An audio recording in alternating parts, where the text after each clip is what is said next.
Okay. Good morning, good morning, good morning. Good morning, good morning, good morning.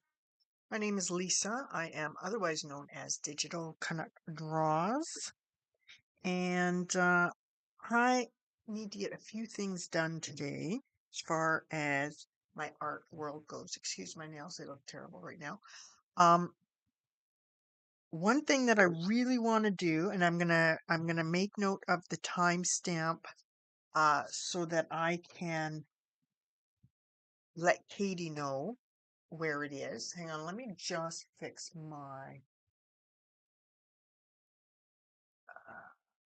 I need to get just a titch brighter. There we go. Okay, and let me just see what my. See if I well we're focused in here. Let's take this off and let's just focus in a little bit better here.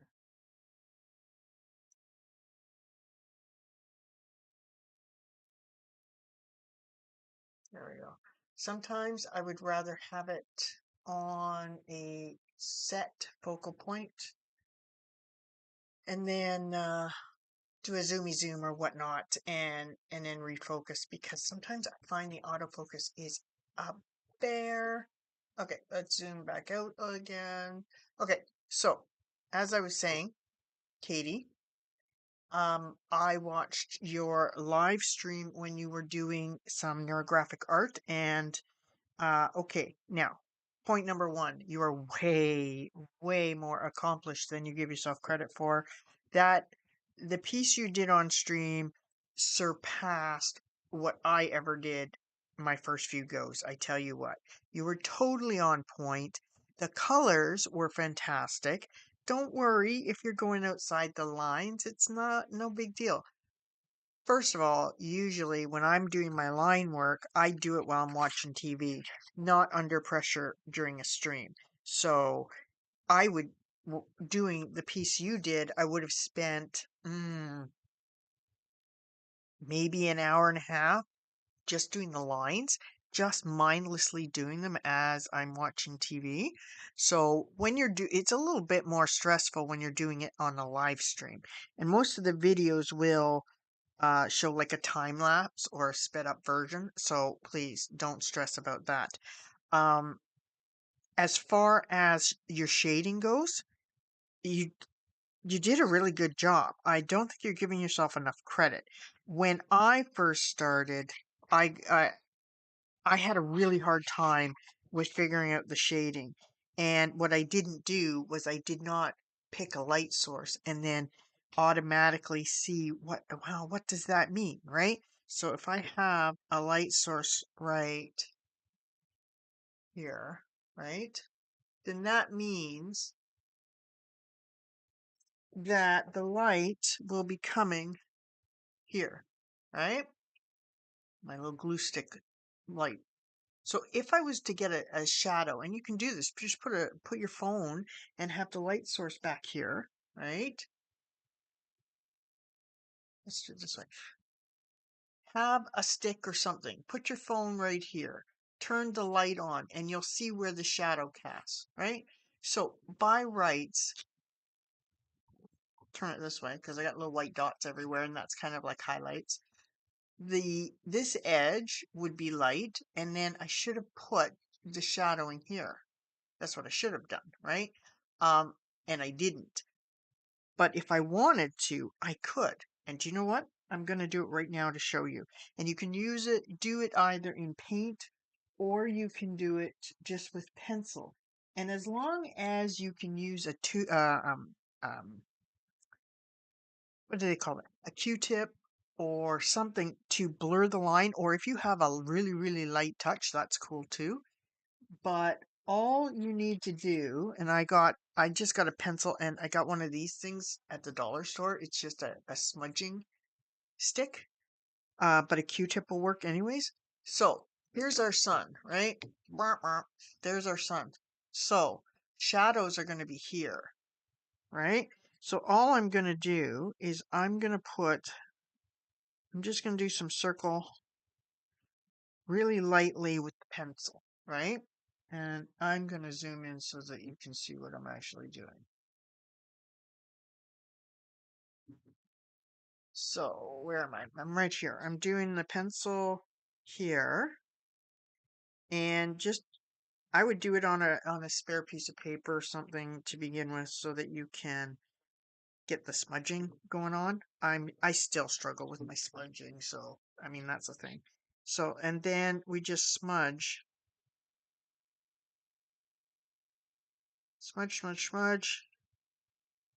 And I mean if you want to get really um picky, perfectionist picky, right? Then you can say, okay, here's my first bit of shadowing, right? And I'm going to make it really dark right at the edge here. So I'm just going to put a little bit more and smudge a little bit at the edge here so that it goes from the black pen to a really dark shadow smudge, right? And I want to get it over here too, right? And I think I had kind of the right idea with this bit of business, but it wasn't right. But I mean, that was the first time I did it like this. And this is just, a weird take on neurographic art. It's not technically neurographic art, but you can see the neurographic art influences on it, where you've got all the rounded corners and whatnot. Okay, so let's do this. So now, if I zoom out and we look at it, let's zoom out.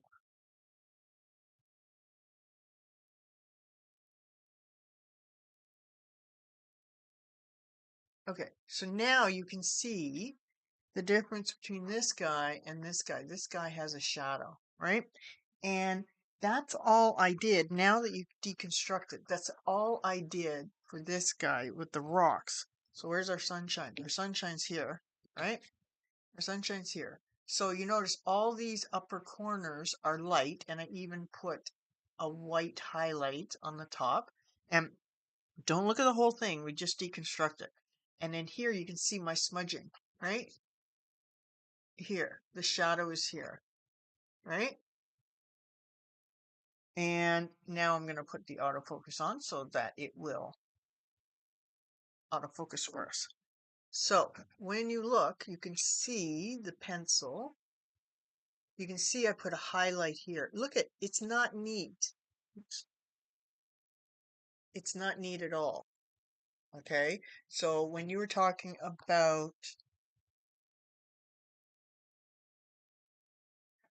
let's leave it there. When you were talking about your lines not being neat, look at when you zoom in, mine are not neat either. See, these are the marks that I got from the salt. This is the pencil. And you can just do that with a lighter color of whatever your main color is. And then here's my neurographic lines in between, right? So okay,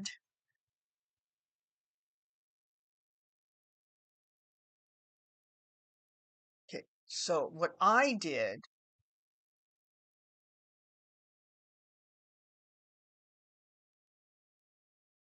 was I put the paint on first, and then I just found where it divided up, and then I rounded the lines and everything like this. I put the salt on, and then I discovered, much to my surprise, that it looked like rocks, right? So then I decided where my light source is, and then I did the shadowing.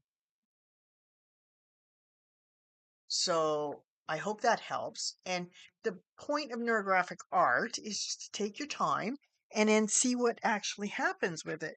And for this one, all I did was I started with a background. I did the yellow, blue, purple, whatever background. And then I started my neurographic here and I ended it. And what they actually call this is geographic abstracts. And it's a really interesting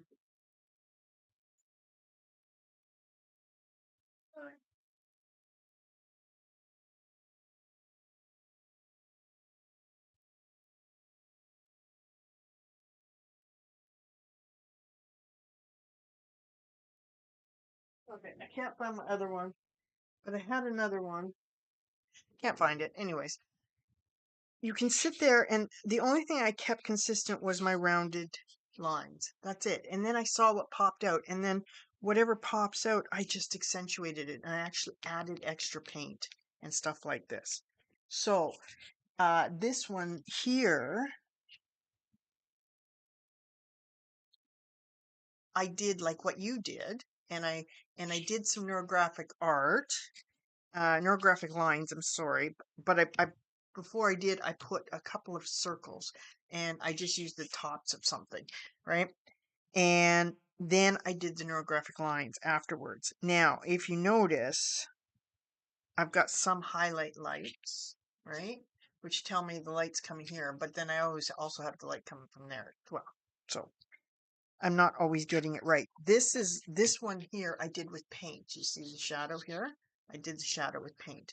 This one I didn't really get much of a shadow, and you can tell. So if we want to, and this one I have a little bit from the paint, but it's not really that consistent. But all I would need to do is I can just use the pencil, and I'm just going to go really, really light, and I'm going to pick the spot that has the deepest shadow, which would basically be from here to here, really. I want to say, well, maybe a little bit over here. So there. And your birds, Katie, were just fantastic. You have a really good eye. Oh my gosh. I wish I could do it like that when I'm first starting out.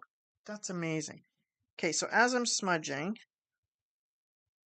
and don't forget the ugly phase of a picture. Don't forget that. It's got to go through its ugly duckling phase. Okay, so here, so you can see the shadow starting, right? And the key thing is to be consistent. And you notice how I got some purple that's coming through here? Whatever, whatever. Doesn't really matter. Some of these I colored before and some of them after. This one here, I colored after, like you did. Your colors are amazing, amazing. So the other thing I did was I cheated a little bit, and I said, okay, here's my light source. And I didn't even do it that correctly. And I put these little white smudges.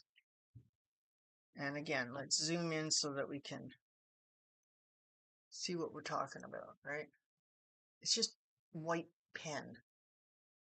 That's all it is, right? And again, look at my neatness. It's not that neat. It's not meant to be perfect. It's not, far from it. It's not meant to be perfect. So, the perfectionism, no. So, the one thing I did practice on with this one is I have my highlight here. That means my shadow is going to be opposite, right?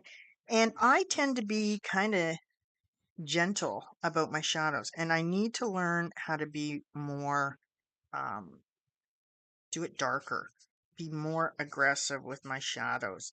I tend to be a little bit gentle about it.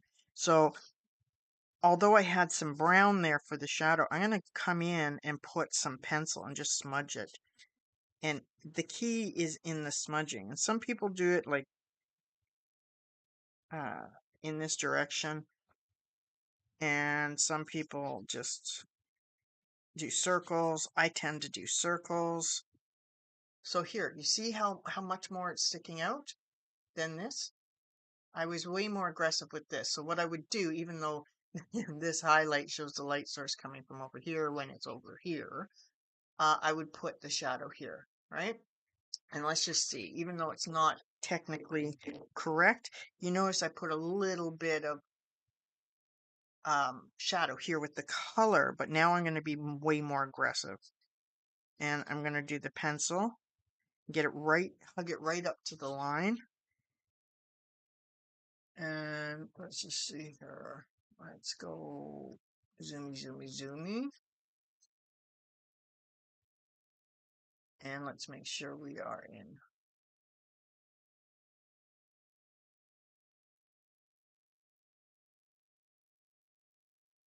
focus.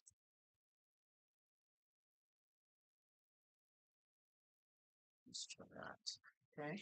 So what I'm doing is I'm doing my little circles. I'm putting pencil down. And I'm just I'm going halfway to where I want it to be, really. I want to say. Because when I smudge it, it's going to go up the rest of the way to up where I want it to be. Right? And I mean, you can achieve this with paint. I just get too nervous, and I don't think I'm going to, I think I'm going to do it too dark. And meanwhile, I should be going way darker. And I just kind of chicken out. So here, so you can see this is where I thought I went way darker, and I really didn't. So let's just zoom out so we can see the effect of it.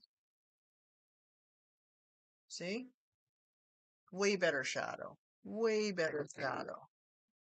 So you can see this shadow that we just did and this shadow that it just did, right? Compared to these other shadows.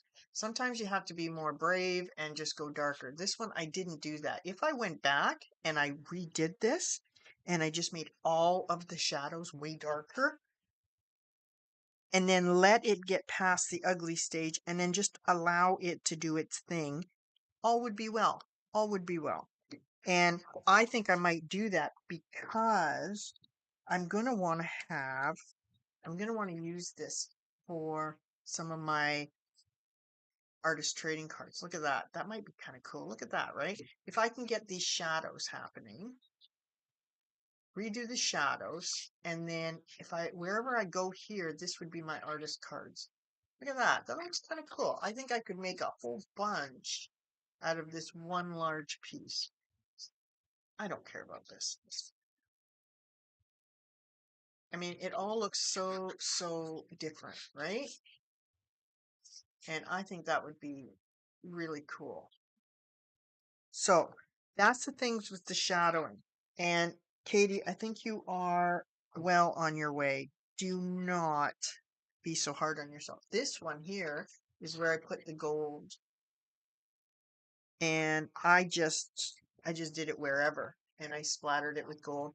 And you notice I did this one, I did the paint first, and then but I knew I was doing bands of color, so then I just followed it. And oh my gosh, this before it was done, this was super ugly.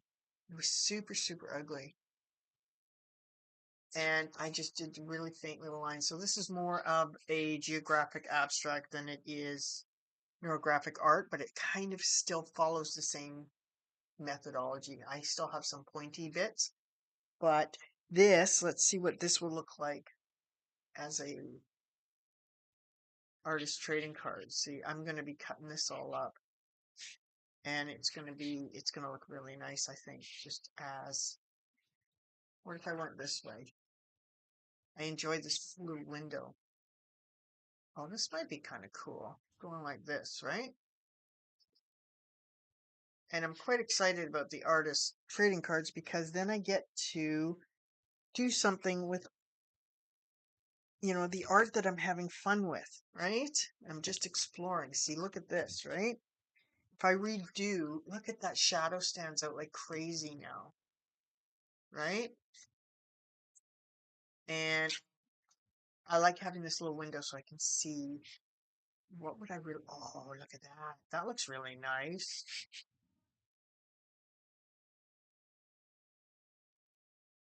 There we go, right? So I think this would look really good. Even that, right? Having it up there. I think that would look really good. So all of these have possibilities as far as being artist trading cards. This one as well, right? And these are all just pen and watercolor, etc. Oh, I like that. Look at that. I like the colors. Oh, look at that, right? And that is literally just the neurographic lines on top of the watercolor with the salt, like you did, Katie, and the shadowing. That's all it is. So now, what am I going to be doing today? There's the question. Nads, hey, how are you?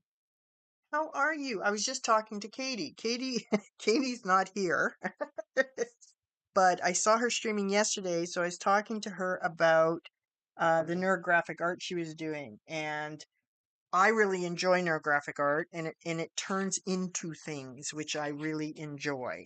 And the other thing I'm really getting into now is artist trading cards. And I don't know if you've ever done this, Nads, but these are some of my other pieces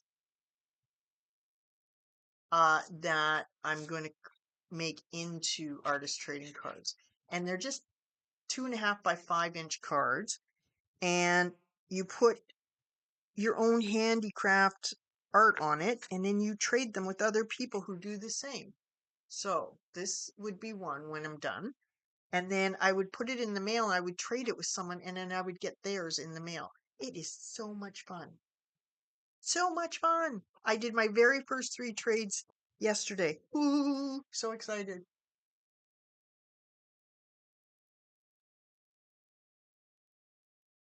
I really, really enjoy these. So, um, I am on a mission because I have got literally a floor load of all of these kinds of pieces. And as you can see, I've got flower pieces and all manner of things. And I am going to be basically cutting them up and creating cards. I'm so excited. I'm going to be keeping it to local and Canada because uh postage is just so expensive. So what I did do too, because I have these larger pieces, is I made a little frame that is the correct size, and so I can just go over my pieces and see how I want to cut them up. A little bit nerve wracking, but yes, that's what I want to do. And so I can look at them. That one, actually, I think that's the only one that is not a great example. But look at this one, right? You can just see what it's going to look like. And then you can go over it. I know, right? So I get to see, and they look completely different. Look at this little guy. Look at how he just pops out. And then look how he pops out if I go like this, right? Oh my goodness, right? It looks completely different. Completely different. So I am going through and I made all of my little, I made a bunch of little bases. And so that I can just put whatever on this side. I don't do a lot of the junk journaling and stuff like that, but I made one the other day that has my city's skyline on it, Parliament Hill in Canada. And so I'll put that on maybe at some point. But I've got an entire box of bibs and bobs that I'd really like to do something with. And I'm really excited about Christmas time coming. So I thought, yeah, this is a great time to have a little look, right? So, oh, hang on. I just got to grab this call. Hang on.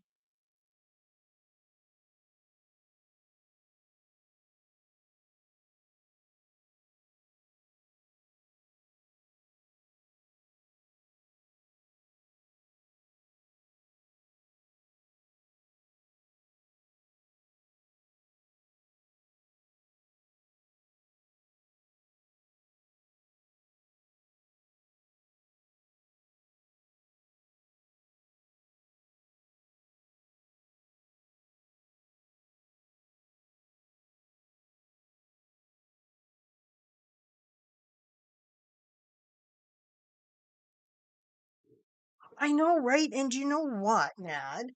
This just happened. Okay, I'll tell you the process that happened.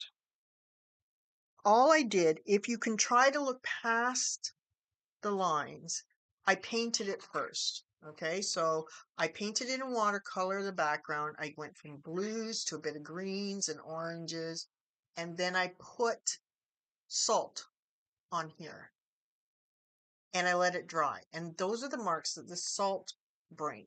Okay, And then what I did was I drew my lines. And the whole point of neurographic art is that none of your corners are pointy. They're all rounded, right? So you'll notice that's kind of the trend, right? All the corners are rounded.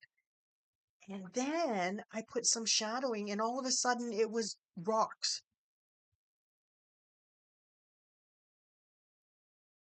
You've only done it once? Oh, it works so well. It works so well. I did it here. I didn't know about it here. I did it here.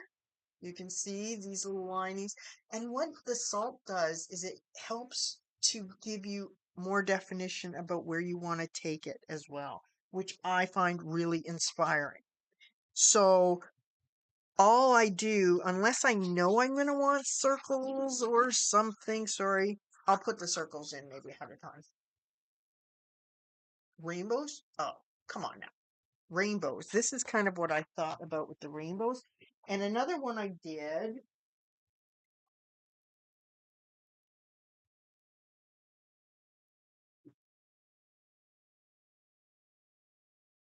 Oh, here's another really good example of the salt at work, right? And I haven't done anything with this. This is just a background. So I did red and blues and let them kind of play together. And then darker blues and lights and everything. And then I threw down the salt, and you can see where the little starbursts are for the salt. And then I took a little bit of gold because I am loving gold right now. Look at that. And this is my favorite starry colors. And so yeah, so all of these little guys, I just do the background first. Well, I do too. I don't know what the problem is. Some people say they hate them. I don't mind water balloons. And then I got a new set of paints, so then I decided I would explore. See, here's something I'm starting, right? Here's something I'm just starting to work on. So I created and this one I'm just doing striations, and I'll show you what my inspiration is. My inspiration is this one, right? And so I want to create something like that here. So instead of doing black neurographic lines, I did white. And then I did a little bit of black in the bottom. So this is kind of like my beachy scene, right? And so it starts out basically like this. So this one though, I'm gonna do, and I'm doing circles. So I tend to kind of veer off of the neurographic lines sometimes, unless I'm really stressed out, and then I really stick to it. The white makes it completely different, right? Yeah. So, and all of these, I want to be able to play with my little frame and see what happens, right? And see what happens. And then I can get all of my little art pieces off the floor. Wouldn't that be nice? I kind of like this all in one, but that's basically what I'm going for. I got, and then I was exploring basically just blobs, working with blobs with new paints, with my Kuretake paints, which are really opaque, really opaque. I like them because they don't get quite so faded looking. I know, right? I know. So the Kuretake paints tend to stay a lot more opaque, and I really like that. And I'm playing with the doodling. And these are just blobs that I turn into little birdies. And I really like these are the graduated colors, so I don't really have to do any. Do you Oh, you got Kuretake paints? Oh my gosh. You're my spirit animal. I enjoy that so much. So the thing is, I got where is it? Yeah, I got my Kuretakes. I got this one on Prime Days for sale, right? And something I did was I swatched them The big difference, Nads, is the filler that they use. They use a resin. They use the same kind of pigments. They're not a gouache. They are still a watercolor pigment, but instead of using um, the type of filler that other watercolors use, they use a resin. So that's why it's still kind of shiny. And that's why if you do it dark, it will have a little bit of a sheen to it. And so it's this resin. Some places put guar I can't remember the name of it. Anyways, some use honey, some use all these different things. This is a resin. So you don't need very much water. And this is, I think this is a Kuretake knockoff, I think, but this is the graduated colors. And I'm telling you, I use them for my rocks that I purposefully draw. And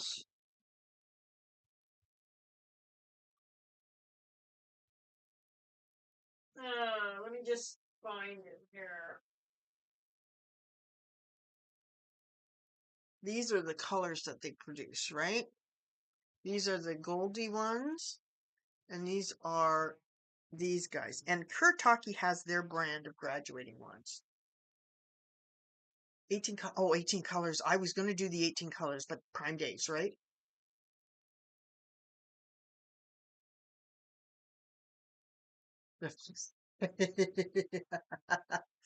I love these. I love these. Let me find my picture.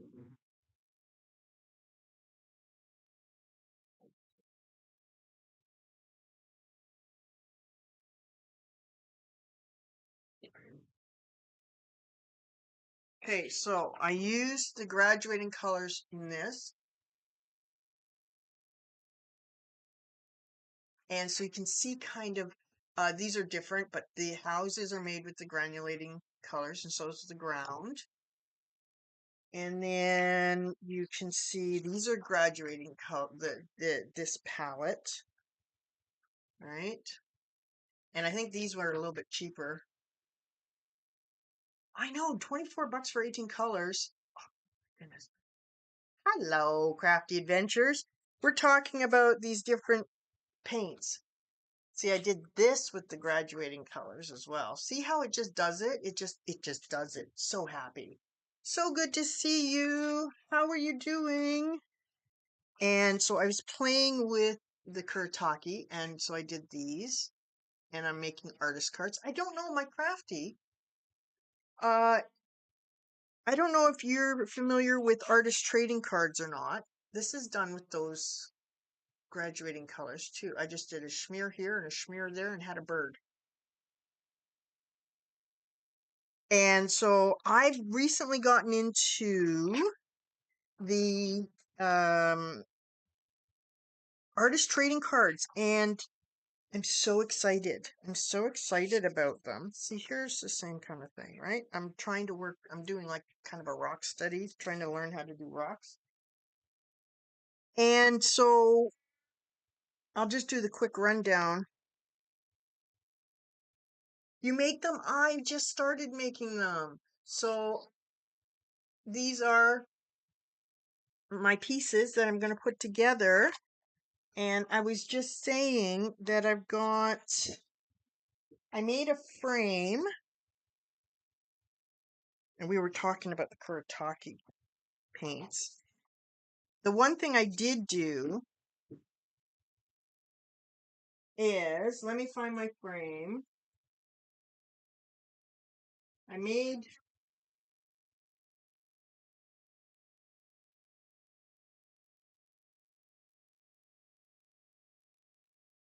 here it is. So I made a little frame. Botanicals, I love botanicals. I'm just getting there. So I made my little frame so that I can better visualize how I'm going to work with my,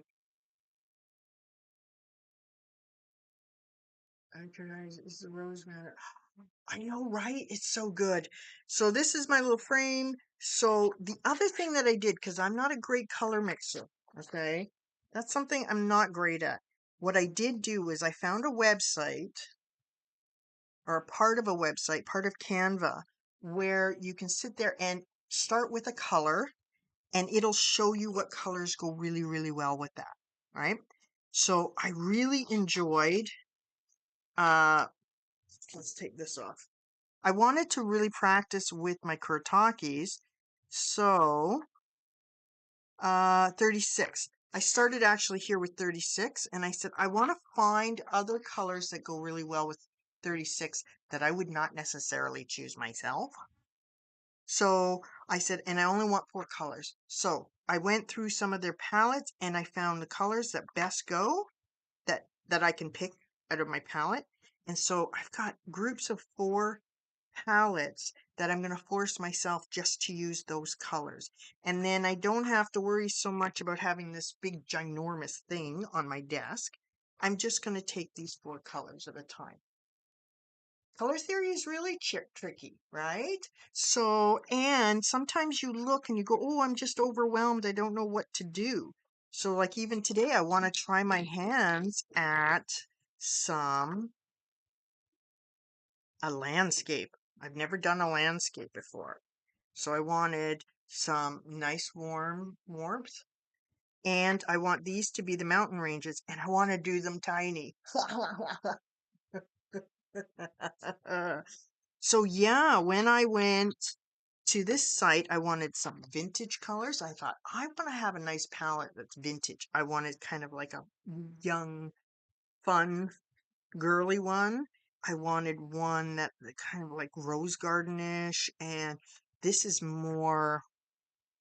I want to be able to fill this with different palettes for different moods, and then I can just say, no, we're just taking these paints and we're going to create something. I and I had so much fun. So then I just made sure that I numbered the paints. Because how many times have you sat there and said, okay, I want to create something and I forget how did I make that color or which color was it? And as I get to know the Kuretakis, I don't want to be mixing colors. I want to use them uh, how they are right now. And colors that really attracted me was like the cherry blossom. Love it. Love it. And things like this. So what I thought I wanted to do today, because understand too, this is my first dipping my toe into painting. I do all lots of crafts, but not painting. And I just started watercolor a couple of months ago. So that's a thing. The light green. And you know what else? Yes, this is called malachite. These are watercolors. These are Kuretake color, Japanese watercolors, and they have like a resin filler. So what happens is this is how dark they come out. They don't get faded and softer like these ones. This pink is not Kuretake. This is Kuretake. And so when you paint with them, the colors stay vibrant. And you notice in the palette, it's very, very shiny. That's because of the resin filler. So the more opaque, and they're designed for Japanese painting of a certain style that is very opaque. So that's what ends up happening. But the more water you add, the lighter it can be, right? And these ones are the graduating colors or granulating colors, I'm sorry. And they end up being where'd my little birds go? Oh, here. These ones end up being really dark, but if you keep going down, they granulate and it looks like they have texture and they're just oh, the big pans, right? So you can fit your very big brushes in there. It's so cool. It's so cool.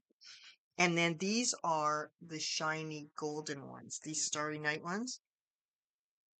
And when you put water in the pan, it dances. Tell you what, it dances. So I was doing a lot of these. I was doing a lot of these with the doodles and whatnot, and seeing how opaque the colors are. And I'm just so excited about them, I have to say. And I've got a floor full of art. And so what ends up happening is I don't know what to do with it. So these are with the granulating paints. And literally it's a blob. If you can just deconstruct it and say, okay, what is it? It's a blob with a point. So you do a swoosh here and a swoosh there, and that's it. That's all you do. So you just do two different granulating colors. And then do whims. If you anything curly Q makes it whimsical. So it's fun. And you can see that these have a bit of a shine to them. That is the Kuretake. ATC, ATC. Did I draw which ones? The bumblebees? I drew the bumblebees. I learned that the bumblebees are just smushed ovals. They're just, here's the thing. I am not a drawer and I've never been a drawer, but I can tell you what shapes are. So when I found out that a bee is just four smushed circles, 1, 2, 3, 4, 5, 5. Let's call it 5. 1, 2, 3, 4, 5. 5 smushed circles, then I can make a bee. I can't make a bee look like a bee. I can make 4 smushed circles look like a bee. That's what I can do. And this is literally just a smoosh. It's like I want to say it's kind of like a comma, less well defined. And then you just put a beak on it and a dot. And if you put a curly Q, it's fun. And then if you can be brave enough to draw outside of the lines, it's even more fun. But you have to be brave. You have to be so brave to draw sloppy. I've discovered that. So a lot of this stuff is just the reverse. I do the schwloops. That's the technical term. I do the schwloops and the schwloop, schwloop, schwloop. And then I take my pen and then I doodle on top of it. That's all it is. So I don't know what kind of flower this is, but it's a flower. And I make these for bookmarks for my little. I have a little library outside of my house. So these are all just blobs that I say that needs to be a flower. But you can see the intensity of the color. That is the Kuretake colors. Nad knows exactly what I'm talking about. So all of these were just test goes to test out these Kuretake colors. Look at how bright that is. It's just so great. Sloppy drawing is just fantastic. It makes you feel like you're an artist, I tell you what. And you put little dots, and the other thing I've learned is if you put splatter on your page, it looks finished. So this is just a starting background. This was one of my early day neurographic arts. These are practicing my coffee cups because they're just rounded whatevers. This is actually something I worked on that I'm excited about creating the cards for. And this is Zentangle. And I forgot what these are called, wonky something or others. Anyways, they're basically just, okay, let's deconstruct again. They're just a line here and a line here connected, connected. And then you just do that. You just keep doing that and creating different shaped ones, and you don't worry about what they look like. This was the thing. You don't worry about what they look like, and you just keep making a rectangle with curves inside and a curve outside. I can't remember what it's called. Yes, they're tangles. And then I just took watercolor and colored in each one. And then I tried to create a highlight here. It didn't work as well, but I think it's okay. So the thing is, what I want to do is I want to create cards with that as well. And a lot of people like to have one medium in there, or they really like to have a lot of the embellishments and stuff. And I'm not a scrapbooker. I love watching scrapbookers. Oh my gosh, the talent is amazing to me. How a scrapbooker or a junk journalist knows what to put where just blows my mind. And to think that you're watching it and it's like that's not gonna work there, and then they do it and then it looks beautiful, and then I'm like, "Whoa, how did that happen? Mind blown." Perfectionist is crazy, and this is something that diving deep into my creativity has taught me. Is I'm trying really hard to be outside of my comfort zone and do the sloppy painting and the sloppy doodle, so that I can stop the perfectionism train. And I'm finding that the looser I'm getting, the happier it's getting. So, a couple of things that I have found challenging is this the color matching challenges me. And I mean, some people know this, but I had a stroke 5 years ago, and my right hand is still kind of funky. So all it does is it helps me to say, no, your right hand is funky, and that's okay. And you're still going to do it, and you're going to enjoy it.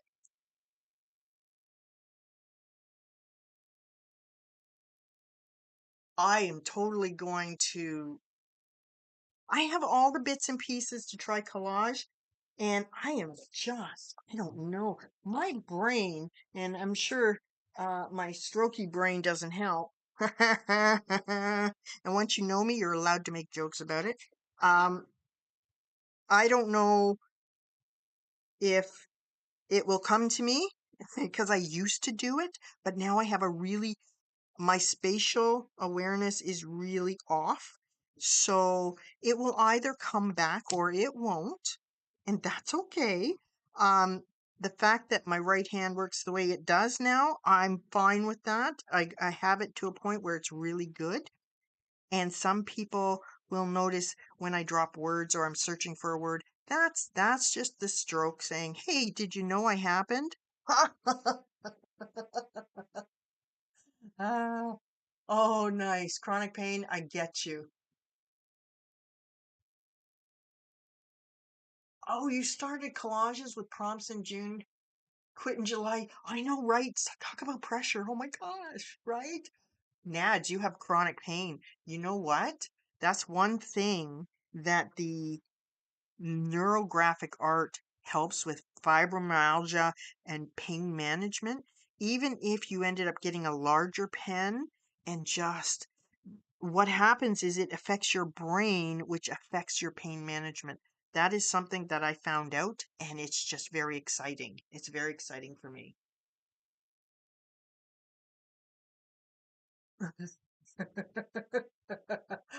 You know what? I'm willing to try anything once. I tell you what, I'm okay with that. I'll try anything once. And if I find it, well, wait. My son bought one of those wooden puzzles with the gears and everything that's really complicated. And I said, no, I just felt my brain hurt. So I know already that that's not going to be for me. But the collages, I just need to understand what the thought process is as it's happening, because like I see Cat's hand and things, and it just blows my mind. Blows my mind. I do a bit of creativity. Yes, Nads, it's a thing. And if you look it up, if you look up neurographic art, you will see that there's actually science behind it where it helps to recreate neural pathways. And it actually is a thing. Rounding the corners and things like that part of it is absolutely part of the science of it. And they use that for people with anxiety and pain. Fibromyalgia is a big one. So it's really interesting to me. But I crocheted for 6 months to try to get this hand back, and I did really, really well. So I'm really happy about that. But yeah, I'm thinking, and I was going to get some advice from chat to see if they think that the Zentangle would make a nice artist card or not. And because I don't mind cutting this up. I mean, it's a big sheet. It would make quite a few of them. Simple thing to do is sticking one or two colors in a collage and tie it all together. It's all, oh my goodness, Nads, you underestimate your talent when you're able to do that. You really do. But I admire people who are able to do that kind of thing. I really do. The big thing I think I might do with this kind of thing if I cut it up is I have also done diamond painting, so I have a ton of the gems. And so if I replace these colored bits with the actual sparkly gems, that might be nice. That might be nice. No, it's a thing, Nads. It's a thing. Your brain allows you to do that, and it's a beautiful thing just to be able to do that. And I have a thing where I try to see where a painting's going to go, and once it's in ugly stage, I have to push through because I know it'll get past ugly stage, and then I'll go, wow, look at that. Look at that, right? So, yeah, okay, so you think that's a good idea, Crafty? I'm going to put the little gems in there. I think that might be good. This was before I understood highlights and things like this. It was just, yeah. So maybe what I'll do, I don't think there's really a bad area of this. So maybe I'll just get as many out as I can. I really like this rope thing. This is a real coup for me in my brain to be able to see that and understand how that works. Because I had my situation in my parietal lobe, and so I I have trouble connecting sometimes. But I had to throw in a little bit of neurographic art. So okay, so that is definitely a candidate for the artist cards, right? So I also wanted to try making the artist cards as they live in the size they are. Oh, I know. Your art brain, man. And understanding when you have a brain injury how much it affects it, all of a sudden you're like, you know what? I'm running with this.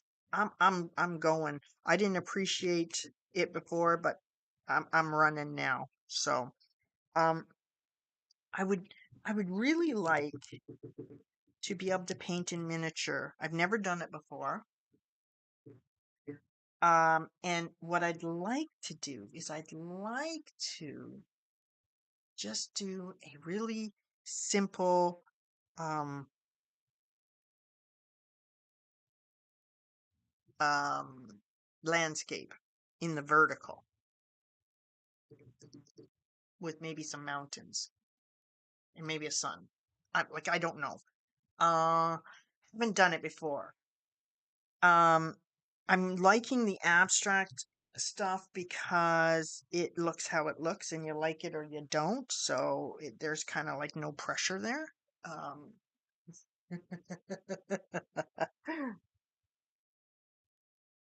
but what I'm going to do,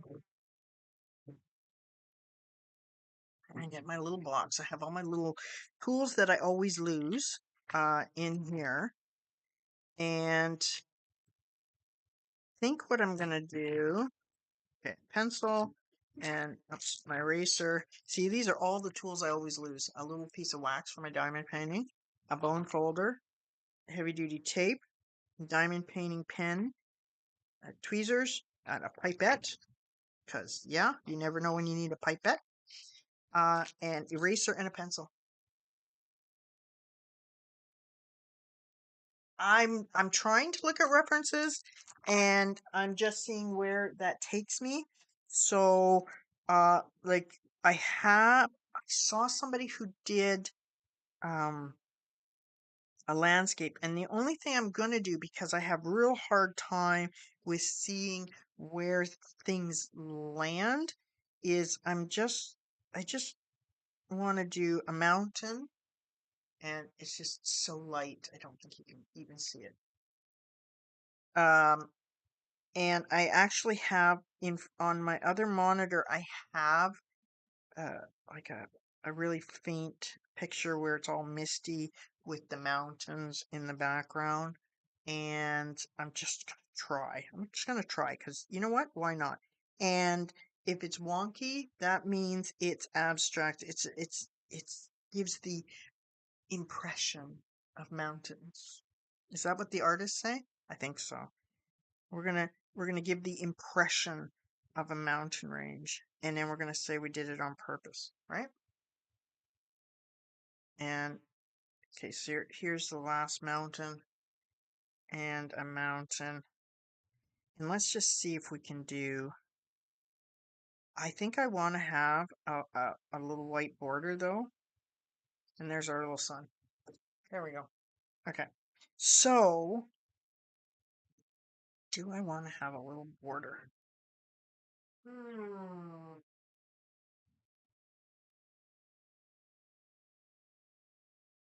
And I've never done this before, so we're just gonna give it a go. Exactly. Exactly. And nobody's bothering me. Somebody's taking care of the dog, hopefully. This is such a tiny piece. So,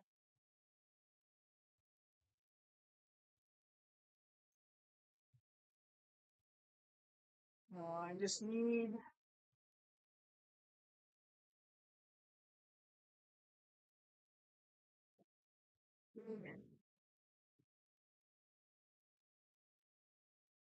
I am just going to. I'll be able to erase the um, pencil marks that are on the border later. Yeah, so what I'm going to do is I am going to uh, tell Katie the timestamp for when I was referencing what she was doing, because she was trying to do some neurographic art, and she was doing a great job, and um, she was questioning how great a job she was doing, and I'm like, oh my goodness, Katie, you're so on the mark. It's fantastic. Fantastic. And working in miniature, ooh, this is interesting. Okay. But I really enjoy when you take off the masking tape and it's got this lovely um, white border. And I think that might be fun. I think it might be fun. Okay, so we don't need very much, which is good. Good, good, good. I don't know why I have such a wide thing of tape. Don't know why. But I have also discovered that if you use a hair dryer, then you can take the tape off. It won't stick to your paper. So I'm just going to count on that. That's cool. Cool beans. There we go. This is a silicone mat, so I know it's so satisfying. So the masking tape doesn't tend to stick very well. So, and I don't cut very straight, so I depend on the edges of the masking tape. Do what you need to do is what I say. There we go. I think we're going to get along just fine, you guys.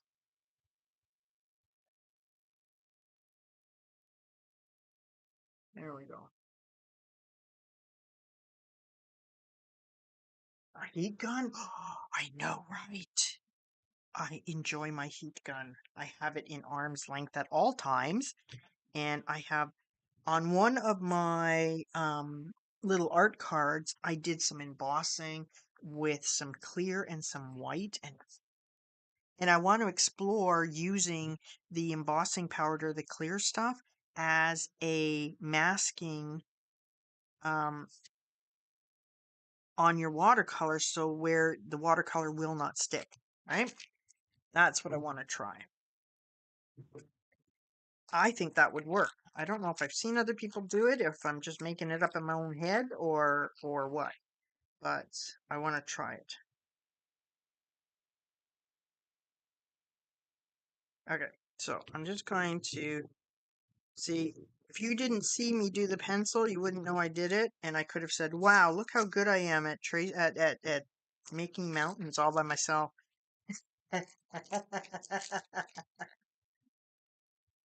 Yeah, I think, in my opinion, uh, using clear embossing powder would be a great masking tool. I think, because watercolor would not stick to it. I know that. Okay, so we're gonna just try this. Let's just try it, right? Let's just try it. Okay. So usually I will go in just to the palette because it brings so much color in, but I'm gonna actually put some in my palette. Look how bright that is. This is the Prussian blue, and I feel like such a fancy pants when I say Prussian blue. Okay, so that's that. And we'll put a little bit more water in here. Look at how little of this you need. Nad knows what I'm on about. Nad knows I'm just in love with these paints. And I want every excuse in the world to use them. Okay, so this one here is a gorgeous cerulean blue. Wow. See, now I really feel like an artist. And I just want to use um, 3 shades of blue. And like I said, I don't want to have to mix my colors. I just don't. Uh, I thought, because I was being cheapo, I thought, well, maybe I'll just get just the colors you need. Because quite frankly, if you're a real artist, you can make any color in the rainbow if you just know how to mix them. And crayons. I need to get a box of crayons. Yes, Nads. Bob Ross singing. I tell you what, right? I can hear him. I can hear him. This is a cobalt blue. I am so an artist now. I have fancy named paints. I tell you what, I'm all about that. Okay, so this is this, and then this way. Like normally, I never put these colors into a palette, but I just want to have them at the ready. Okay, so we got light, medium, or dark, medium, light. Okay. All right. All right. So I want to have the darkest. No, I want to have. Let's get this straight. I want to have the darkest in the front going to the lightest because the lightest will be the farthest away, right? So we're going to work our way from here to here to here, right? So don't get it twisted. Come on, Lisa. You can do this. It's not rocket science. Now, what I am going to do, which I really enjoy doing, is I pre-wet the area I'm going to paint. And we will skip over mountains so that I don't want them to bleed in together, right? So I'm just going to take my dirty blue water, which is fine because we're using blue anyways. We will get clean water when we go for the sun. Oh, and I've never done in miniature like this. Okay. Harness your inner Bob Ross. Look at the pretty mountains. Gentle mountains. Okay, so there we go. So what did I say? Lightest in the back. Okay, so we're going to take ever so little bit. I eventually got bored of the premixed colors, and so I'm starting to mix my own shades. Oh, good for you, Nads. Yeah, I need to get good and comfy. I need to get really comfy. Okay, so now I'm just going to drop. Look at how little, and this is diluted, right? This is diluted. Okay, so we're just going to follow this. These are the backmost. Ooh. Okay, and some proper artist on the internets said that if you pre-wet the paper, then you have a lot more working time and the paint won't go where there is no water. So I take that as gospel and I use it when I can. The internet knows. Okay, and I'm going to leave it like that. And look how dark it is still, right? That's the Kuretake business going on. Okay, so I'm going to skip these two because I don't want the colors to bleed in. So this down here is going to be the darkest one. Thank you, my dog hair. Okay. This is going to be the darkest one. And I love my hair dryer for drying my paints quickly because I don't think I've met anybody who is not impatient. Okay, so can you see how wet that is? But it's not drippy wet, right? Okay, so now we're going, no, no, no. We're going darkest. There we are. We're going darkest. Wet on wet. Yes. Yes. I enjoy the wet on wet. And I enjoy having the paint just do what it wants to do.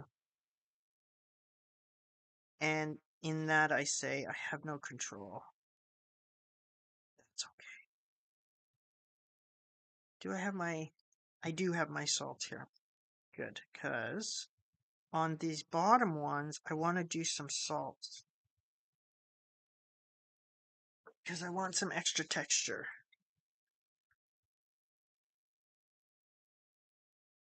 And this is not fine grained salt. I want to have some decent texture on these bottom ones. I know, right? Oh, it's so fun. Okay. So, and I'm gonna redo the ridge too and make it, dark again on the ridge, right? So this was the lightest one. Keep track. Keep track. What you're doing. So I'm just going to add a little bit up here and give it a bit of a wah wah. All my techniques are usually sound effects because it's better than coming up with the right word. Wah wah. There we go. And then I will pull this down a little bit. Right? See, and if you say it with confidence, everybody thinks, wow, they know what they're doing. I do. No, I don't. Yes, I do. I'll let you guess. This is my very first time ever doing this. This really is my very first time doing this. I have no other examples. Okay, so here's where our sun is, and I think what I want to do is I want to do a lighter background, and then I want to go in. Okay, here's Fancy Pants again. What are these called? Yellow ochre and burnt sienna. And I hear people saying those words, and I'm like, oh, they must know what they're talking about. Holy man. Holy man, they must. So I'm first, we're going to take the lovely yellow ochre. And I need way less than this. I don't think I'm going to put it in the palette. Let's just see what it's going to do. Ooh. Yeah, let's just see what it's going to do. Yellow ochre as the first layer. And then I'm going to give our lovely sun some definition with the burnt sienna. I didn't look. I knew exactly what it is. I nailed it. Thank you, Nance. I appreciate that. Okay, so that's our first layer, and we're just gonna let that dry. Now I think we're okay here to go with the middle color. Let's just see if we can do it. Okay, wait.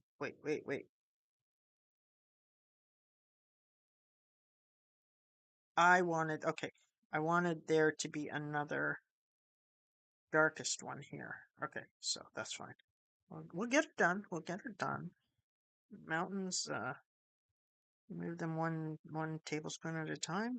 I believe I heard. Okay, this will be the darkest one. This will be the medium. There's two medium ones here. So we're gonna put the medium color here. Ooh, and if it blends in, okay with that. Pretty little mountains. Okay, and I'm gonna define these better in a minute. And the reality is, if it doesn't look like mountain range, then we're gonna go in and doodle all over it with our pens and call it on purpose, right? Yeah, that's the way we roll. I'm good with that. Whew. Okay. See how strong these colors are? Holy man. Let's just push you up there. Go up there. Let color travel where it wants to be. There we go. Oh, I'm so focused. Oh my gosh.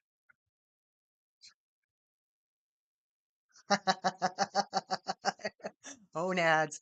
Now, you can't see a big difference between these colors, but there is. Take my word for it. And it will become evident. We're still at um, you know, fetus stage of the painting, and we're going to ignore that it just bled. This is going to be the darker one. And the fact is, see, in nature, there's not this harsh line. You see, I'm explaining to you so that you know I did this on purpose.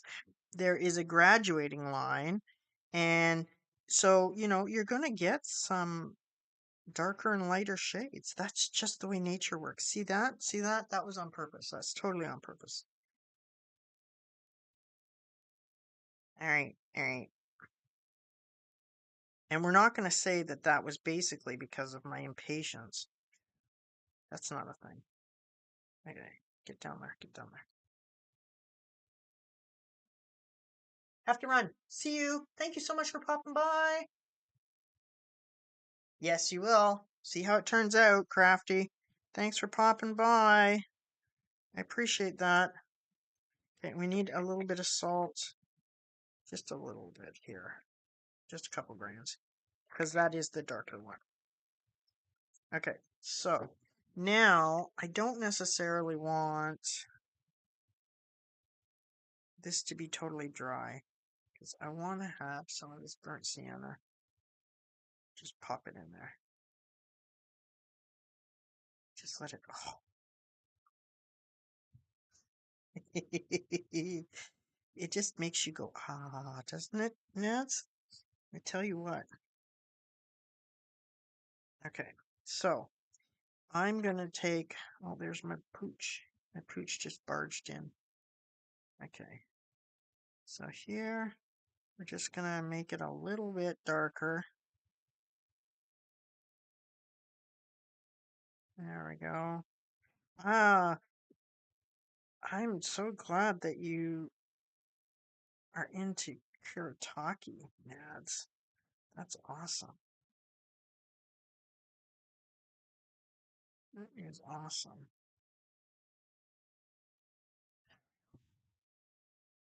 Ah, happy, happy, happy. Okay, so this I need to make darker, but I'm going to wait. I'm going to be patient. This is the lightest color. So we're going to do darker, darker of the light here.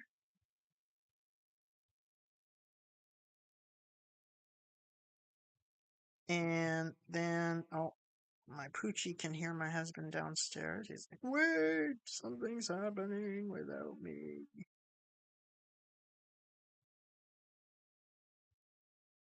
I think I'm gonna have these paints forever. You know what I do want to get though? Maybe at Christmas time. I think I might put it on my list for Santa. Is the Kuretake Nouveau Art Nouveau? Um, that set. Oh my goodness,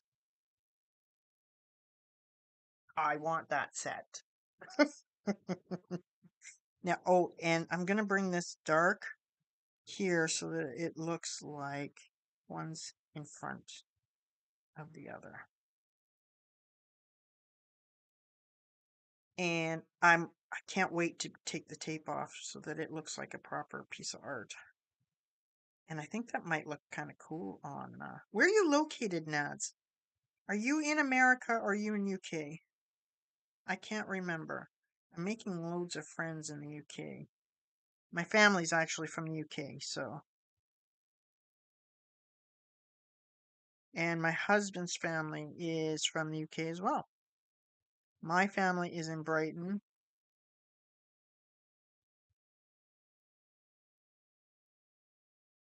I was wanting them for a while, but had to see if I was still in love with watercolors after a while. That's the first set I saw, and I know, right? Do you watch Diane Antone? I want to say Antone Studios. She's a Brit out of France, and oh my goodness, she's so good with the Kuretake paints. She's the one who told me about them, me as in chat, and I was just, oh my goodness, so enthralled. The color palette, oh my gosh, right? It's so beautiful. Wait, where are we going with this? These are hills that go down here. There we are. You're in Ontario. You are not in Ontario, Nads. Yes, you are in Ontario. That's right. Yes, I'm in Ottawa. I'm in Ottawa. Oh my gosh. If you do ATCs, we have to trade. We have to trade. But that's no fair because you'll see what you're getting. Diane Antone. I think it's Antone. Antone. You will see where my inspiration comes from when you look at her stuff. Yeah, I am in Ottawa. I believe you said. Oh, well, now I'm trying to remember. I'm trying to remember where you said you're from. What city are you in? Oh, no, I need to do the dark one, Nads. Come on now. We must trade.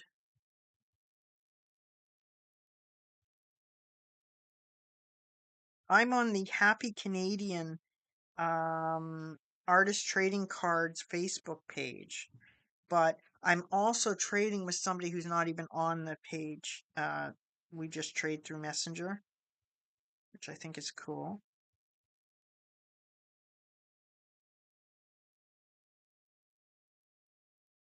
Yes, Antone. I believe it's Diane Antone, and she's like a 70-year-old woman who she posts videos basically every day. It's so cool. And she's like, she's not going to take guff from anyone. She's just going to do what she wants to do. And the, not that village, some of the flowers, I watch her and then she says, you know what? They turn out how they turn out and who cares? And that just makes me say, yes, please. Yes, please. I'll do that. Who cares? I enjoy your attitude. And I think somebody at some point had left a message on her YouTube saying, my 5-year-old grandchild can paint better than you. And she's like, well, that's excellent. She probably can. So funny.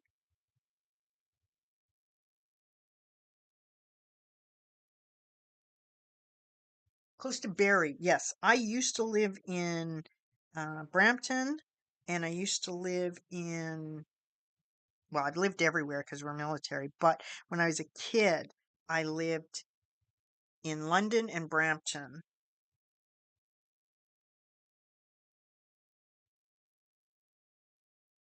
Um, and I've also lived in Chatsworth and I've also lived in Petawawa, and I've lived everywhere, I have to say.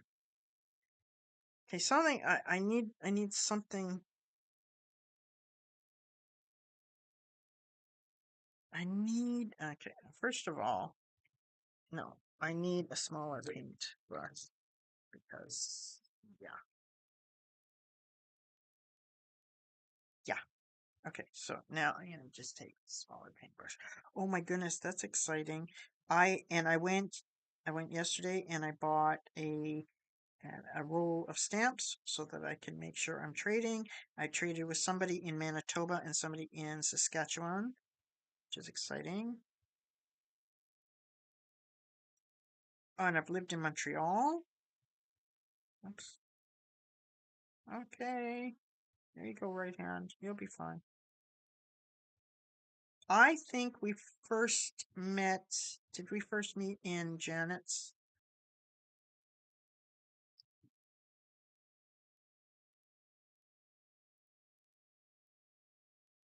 Oh, yes, exactly. I hear you. My dad's family are all from Holland, from The Hague, and so I'm first generation Canadian, and grew up around people speaking Dutch, and on my father's side and on my mother's side, they were all British. And so, and my husband, his family is British on his mother's side and Ukrainian on his father's side. But that is what Canada is, right? That is what Canada is. I think I'm going to actually put some in here and really water it down a lot.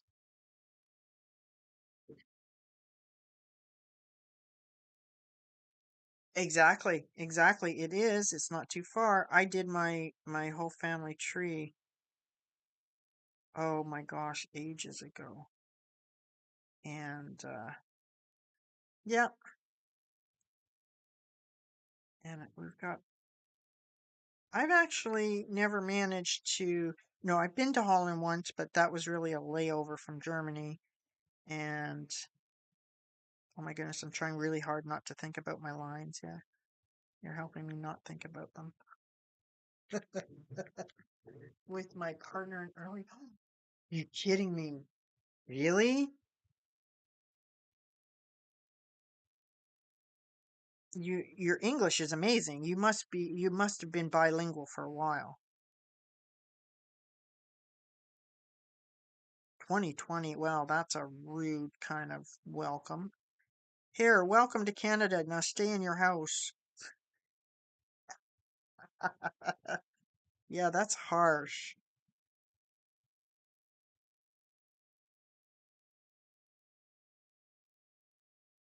That must have been really difficult. We were, yeah, we're, well, we came to Ottawa.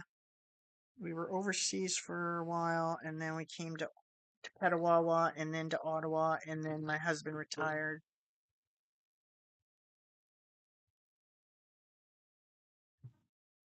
Okay, so now I'm just going to, I don't want these to look like lines, so I'm just gonna smudge them.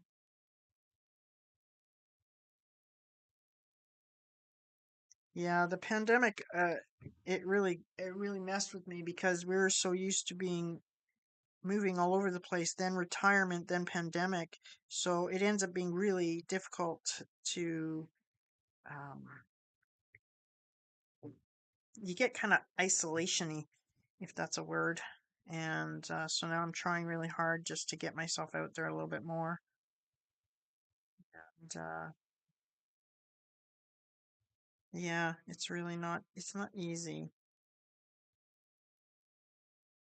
That's another good thing about the Kuretake. They don't sting too much either if you get to them right away. I'm glad we were able to chat though, Nat. That's awesome. So we still do a lot of the very traditional Dutch things for in our house. Chocolate letters, chocolate hail, all those kind of fun things. There we go. I'm just gonna let that dry. I started speaking English when I was 19, but I've always been fascinated with the language as my granddad was from Kent. Ah, got it. Okay. I'm also nice. 33 now. Yeah, I can relate. Nice. Nice. 33. You're not too young. Put it this way. I'm not 33, but I'm not Diane Anton old either. So that's a thing. I don't want these hard lines.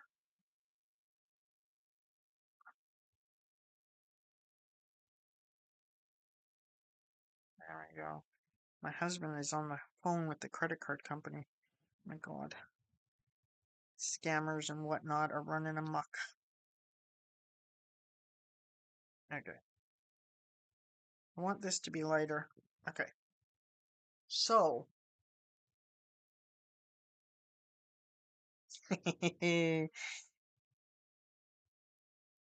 All right. So I think, let me see if I can just get rid of some of the salt. Being impatient as I am. I think it's dry enough. There we go. Because what I want to do too is I want to smooth this out a little bit. There we go. Well, that's cool. We're going to have to watch out for Prime Day sales and stuff like this on the stuff that brings us joy. And it's nice when you can find somebody who speaks your language. It's very nice. I enjoy that.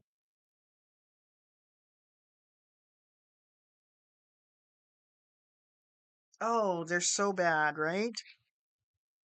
They really are. Okay, which is my darkest? This one is my darkest one. I wanna do a little bit more.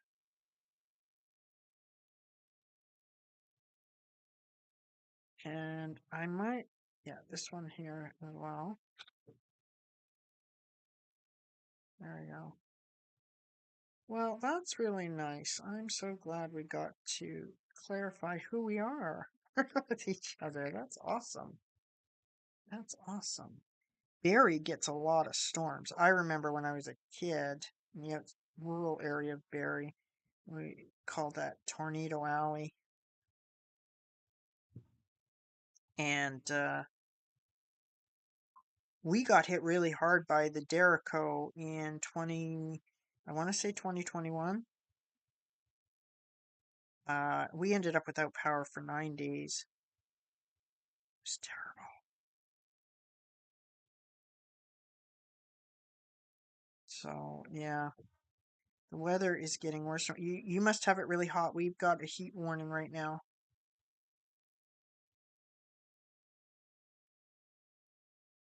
Yeah, it's really unpleasant. Oh, I know they will. They'll do whatever they want to do. It's crazy. It's crazy. What is this one? This is the lightest one. It still needs to be a little bit darker.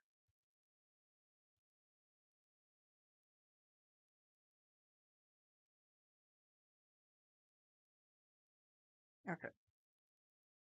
So now what I want to do,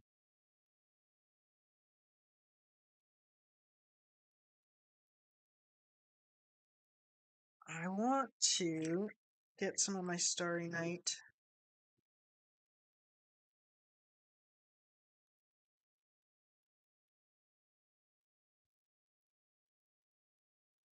Oh yeah, in the forest, I know, right? It's interesting, isn't it? Okay, so here's my Starry Nights, right? So blue gold, because yeah, I don't know why. Red gold, yes, yellow gold, champagne gold, light gold. So I want to go with like I want to let's go blue gold, I think. Let's go blue gold. But what happens when you add water to this? The colors, they dance, I tell you. It's just, you can't see it on camera, but they just dance. It is so pretty. So what I want to do is I want to put some of this gold around here, because blue and gold, that's one thing I can remember, is they go really well together. There we go.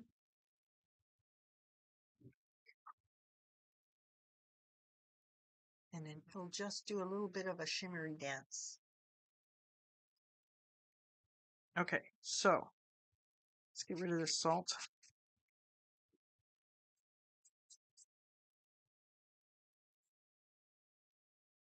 There we go. So if you, I don't know, Nads, I don't know if you're on Facebook or whatever. I just opened an account on um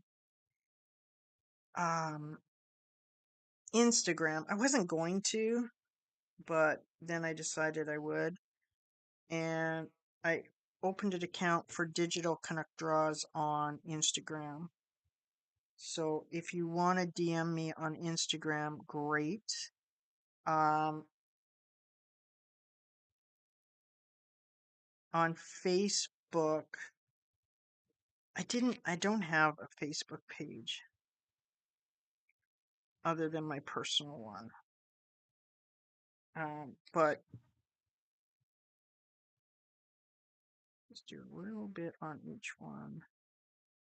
And then I want to do some water. I don't want any of these hard edges, I think. There we are. For DMing? Oh, you do? Okay, well, if you have one just for the DMing part, then um, you can DM me and then we can connect through just email, I think, uh, which I think would be cool. I can, we can do that. That would be awesome. Okay, so I'm just going to add water so that I can just do this.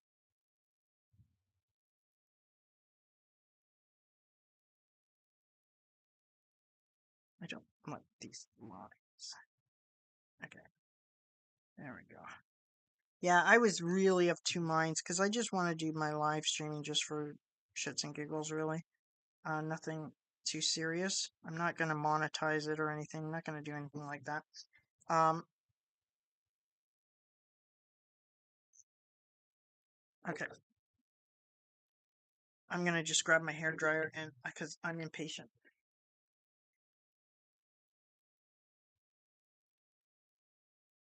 My oh, and Tumblr. Okay. Yeah, my IG is literally Digital Canuck Draws.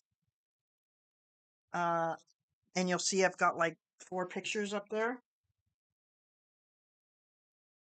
and that's it.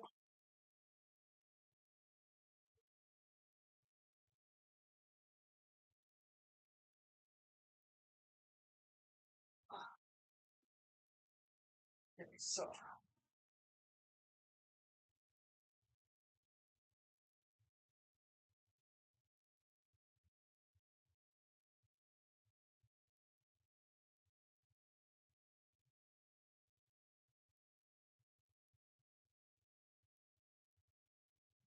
well, that wasn't too noisy.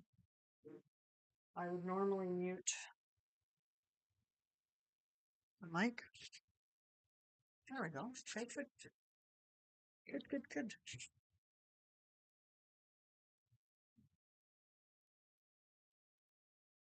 Okay, so now what I'm gonna do is I am gonna take my little doodlers, and what I enjoy doing is putting some little,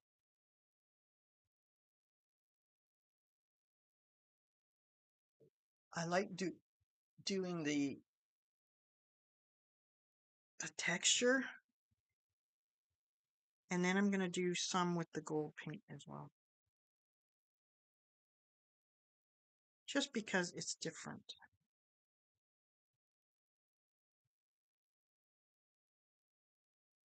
Now we can follow the lines.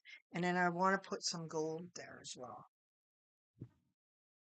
so that we can follow the theme of it all. And then if it looks, I like doing a little stippling thing. And you'll notice if you look really closely, I've got that on a lot of my stuff.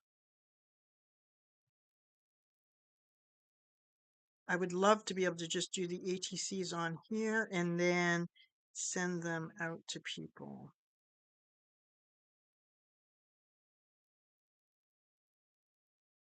And then they would have gotten to see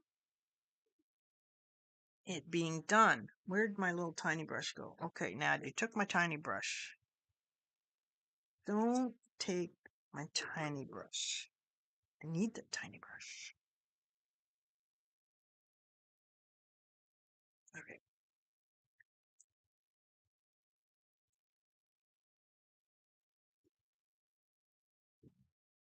Where's my tiniest brush? Oh, see, here's a tiny, tiny brush.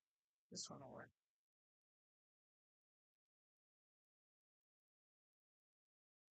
Yeah, so I don't know why, but when you first start doing it, it looks um like it wouldn't work, and then all of a sudden it does. Don't know why. I don't know why. Oh goodness, is that no? You know what? I need this one. I need even this one. This is a tinier one because I don't want the dots. See, the thing is, if you make it so that the dots don't, you can't really see the dots. Somehow it works better. It comes together without being obvious. I don't know why.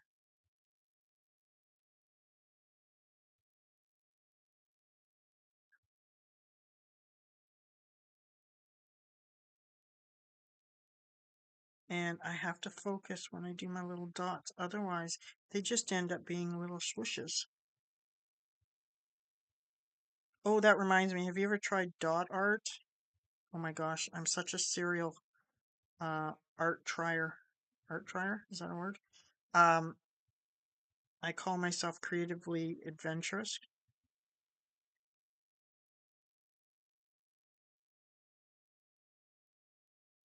And I tried it. Which one am I working on? I'm working on this one. Okay.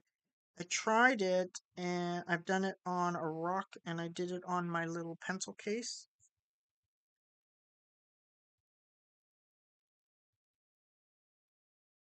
Tiny brush like that and love using it. Oh, I'm thinking of filming a journal clip. Yes, I still got a couple of days of the house to myself, and I've been wanting to upload to YouTube and be part of the community some more. Yes, please. Yes, please. If I have a vote, I vote yes, please. I just think that is so cool. I would be there. Absolutely not. You just I'm pretty sure I'm following you. I need to make sure of it. Um I mean, subscribed with the bell. I noticed some I don't have the bell on for. And, oh, but I would love to see a journal flip through. Absolutely. I'd be there with those on. And the other thing too is if if I ever say anything and you're not sure what I mean, because, English is hard, then just ask me and I will tell you what I mean. Because, yeah, English is hard. And the fact that you are self-taught is just amazing to me.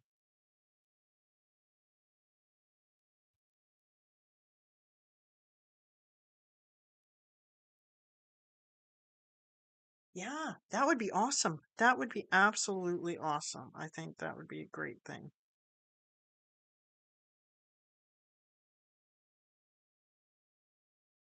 Okay, so I've got my little dots and I've got some little gold ones on there.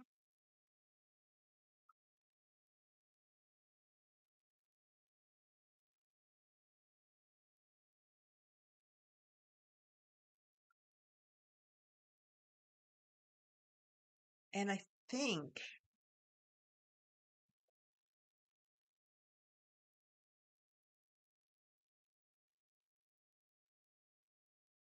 oh, this is time. Yes. Let's just see.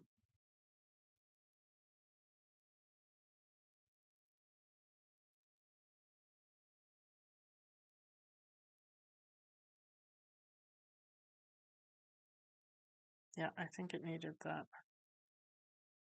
It just defines it a little bit better.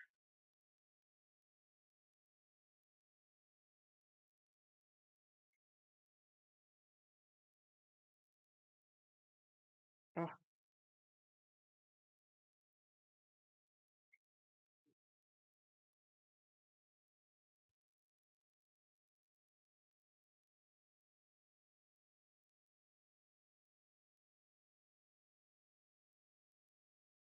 no editing. That's right. No editing. Don't do it. It's not worth it. It's not worth the heartache. Yeah, I can totally relate. Yep. Yep. This is the only reason I'm doing the live streaming is because the editing is too hard on my brain, and I will just end up saying, never mind, I won't do it today. No, I won't do it today. Oh, see, that's better. That's better. Just need a little bit of definition. And we can't forget that, uh, oops. Once you create splatters, that means it's done, right? Okay, so 8. Let's go with the 5. Yeah, no problem. No problem. We're gonna do some white dots just because we can.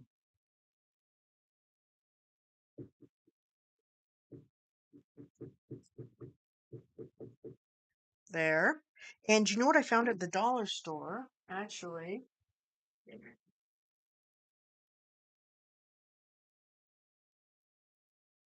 because everything can't be Kuretake, right? I found these acrylic pens at dollar store. They're crafts for all, and they have the skinny nibs and they have um, the thicker nibs. And I find sometimes these have a hard time writing on watercolor. They're the Jelly Roll.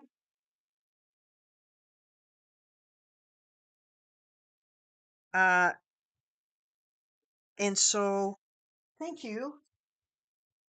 I found these and they seem to be working. Look at that, right? Yeah, we need splats. We need splats. Yeah, it didn't look like it was going to be anything, but let's see. Oh, uh,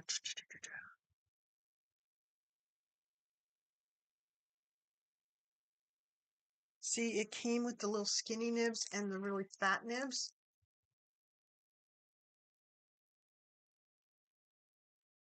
And like this is literally it cost $5 at the dollar store, literally.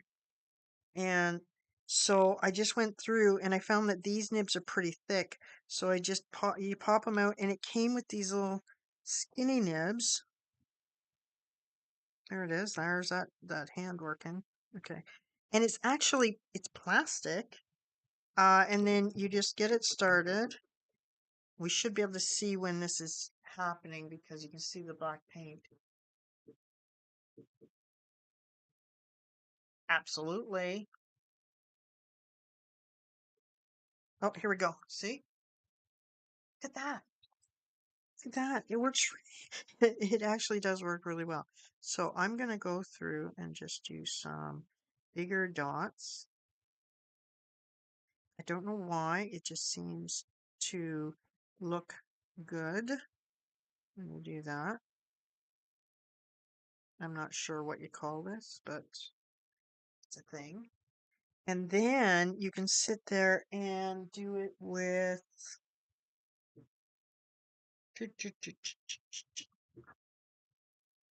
So one thing I need to do is put things away.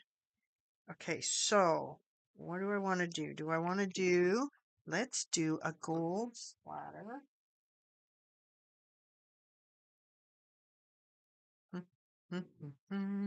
I want to do maybe this size of brush. This size of brush. Okay, so we're going to do a little bit of gold. And I need to have a couple of little,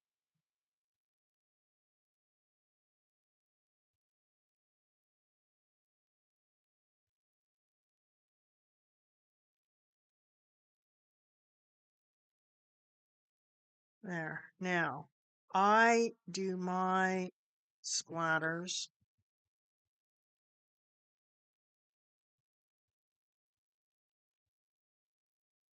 like that because I can't be not a messy splatterer. I am a messy splatterer. That's just the way I roll. And I've got a little bit of glue left. And I think I'm gonna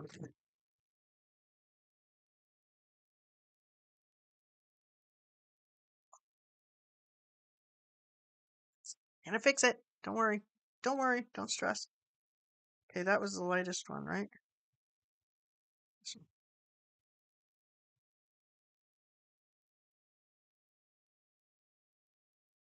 There we go. And then I'm going to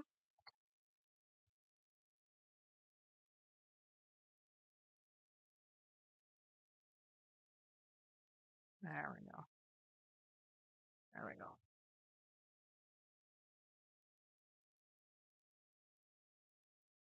Yes, I'm going to add some texture variation. Absolutely.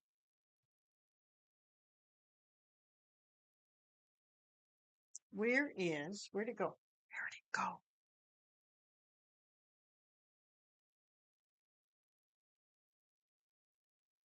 There we go. Okay, so what I'm going to do is I'm going to add some water.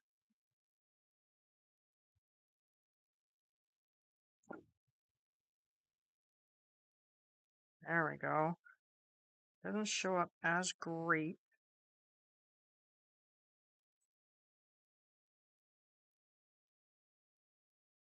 There we go. I know, right? Me too. Me too. See, oh, I love these Kuretakis. They are so good.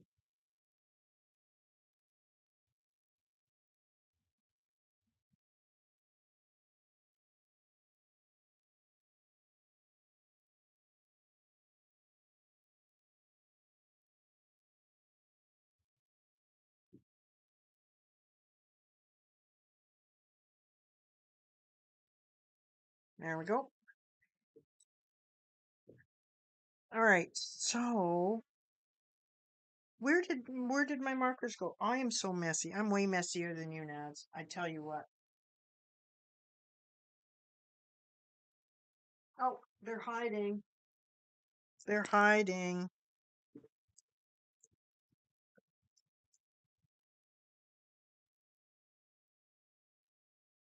I'm not a fan of the big chunky nibs, I have to say. There we go. Let's do this one.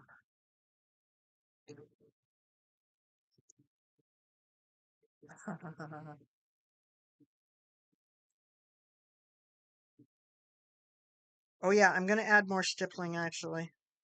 That's my kind of my um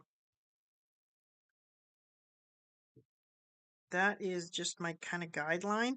If you see on the other ones, I add even more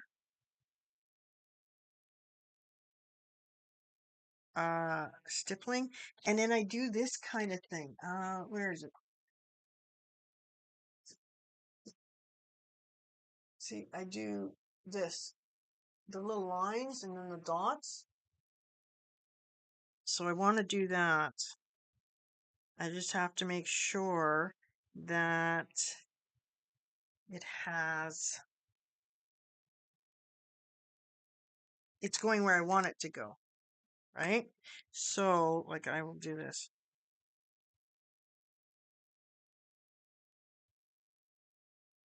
but I have to have the first layer of stippling on there.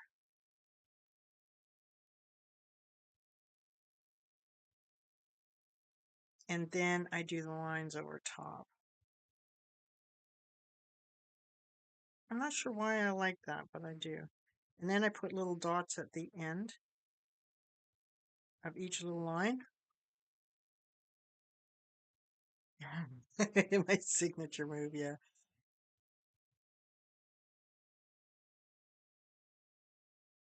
And then it kind of looks like it's on purpose. And then I usually do end up darkening this up. And as long as at the end of the day it looks like it's supposed to be there, then, I think you've done it right. So now I can do the little lines and then the little dots. Did you know they have a stippling pen that's like electronic or battery run? Yeah, it's a thing. I had no idea. Um, and I forgot to look for it during Prime Days. Um, but it's expensive, so that's why you see me doing it by hand. Yeah, that's a thing.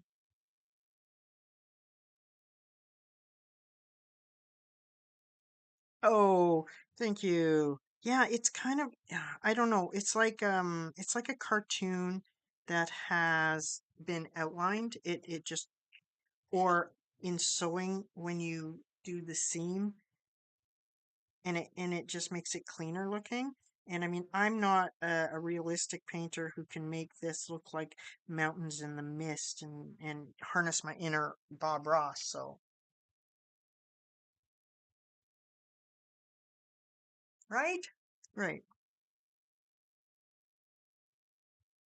And this is why, I was saying for Katie, don't don't let the painting tell you it's ugly. It's not ugly. It's just going through a phase.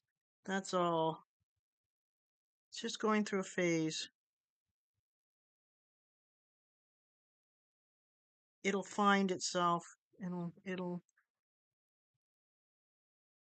Its issues will be resolved, as they say.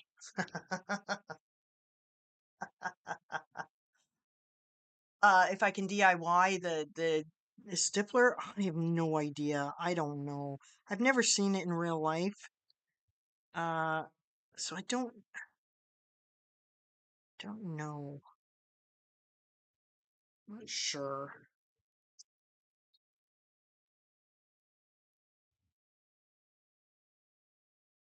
What do I have here? There is a gold one.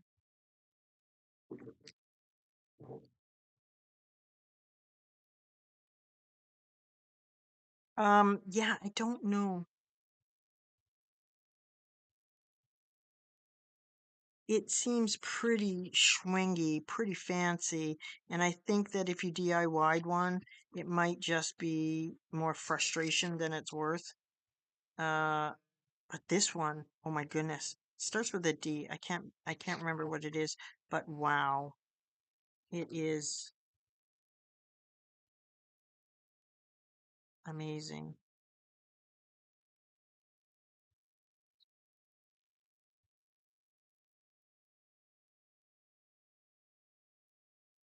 Yeah, I think that's a great term for it, illustrative. I think you're right. And if I can turn it into something kind of like to make me say, "Oh, look at that. Isn't that lovely?" I'm not really hitting the, "Oh my God, it really looks like a cardinal." No, not really. What is your favorite animal since you've come to Canada that you've seen? Well, here I have to be more careful that I get the dots on the dewies. There.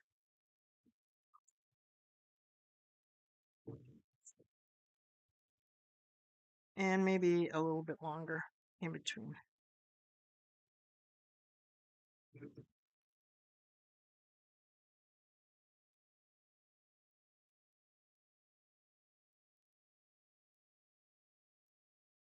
Ooh, I kind of like that. See, it's making the sun kind of move a little bit. And I think I need to do a little bit more.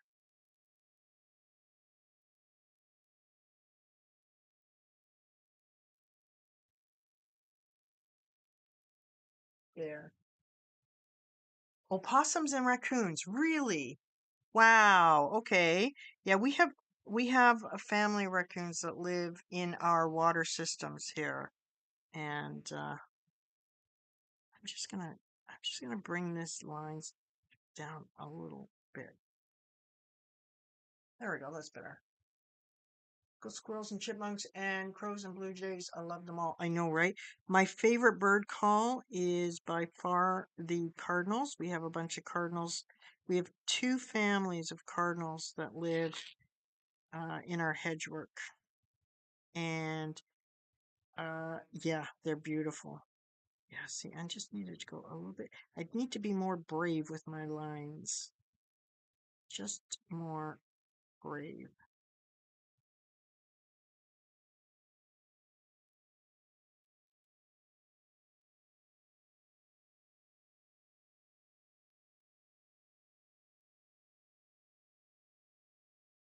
See, now that's coming along.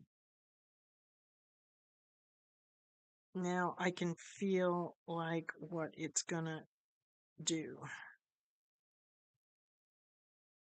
I splattered too soon.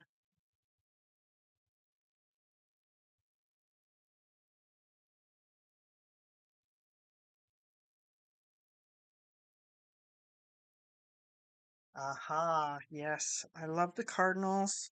I the raccoons can be a pain, but you just need to know how to deal with them. Uh I love the big owls we have. I really enjoy the crows, and they have magpies out west, which are a big pain in the butt. They like to steal everything.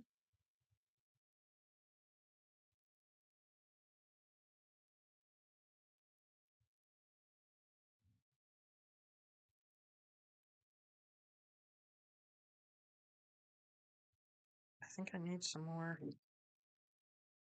white. All of a sudden, it's like, oh, it's coming together. All of a sudden, it's coming together. Where are you? Here you are. I need a little bit more white.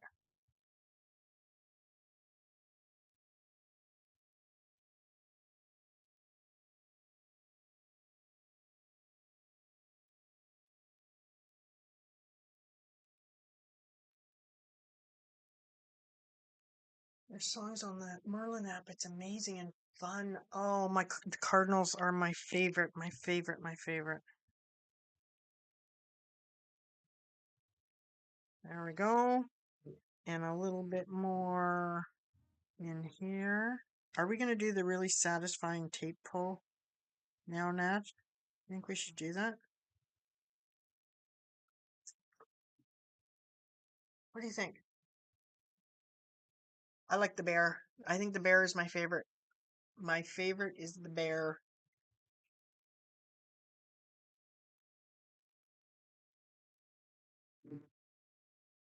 Let's just see what we're doing here. Let me get a drink. My coffee.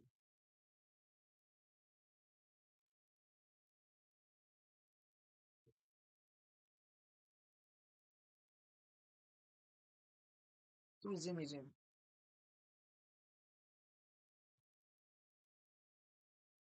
All right, let's see. Let's see.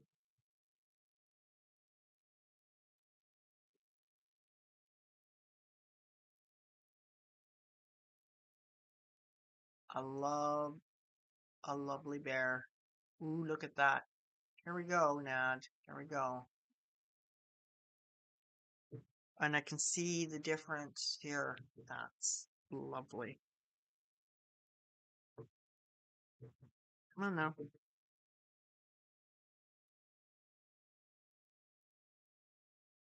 Oh, I don't think I'll need to do the hair dryer. Ooh, look at that. All right, let's do this side.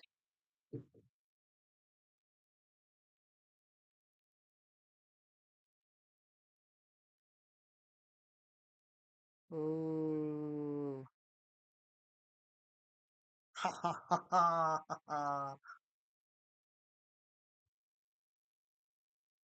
And let's go from bottom to top.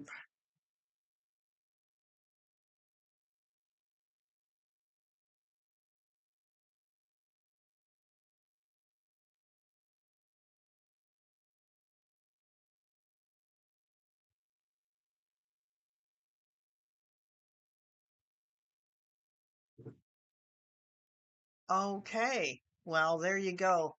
Look at what we did. Look at the gold. You can see the gold shimmy shimmy. I kind of enjoy that. Not bad for my first go. I think that's pretty good for my first go. I see, I just had to be more brave when it came to the lines, and it was just too delicate. It needed to be more oomph, oomph. That's very satisfying. I enjoy that a lot. So those, see, the Kuretake paints. In this light, it looks like they're all kind of the same color, but in person, you can see that this is a warmer blue, and this is a little bit cooler, and this is the coolest blue. So you can see it in person. It's harder to see on the video,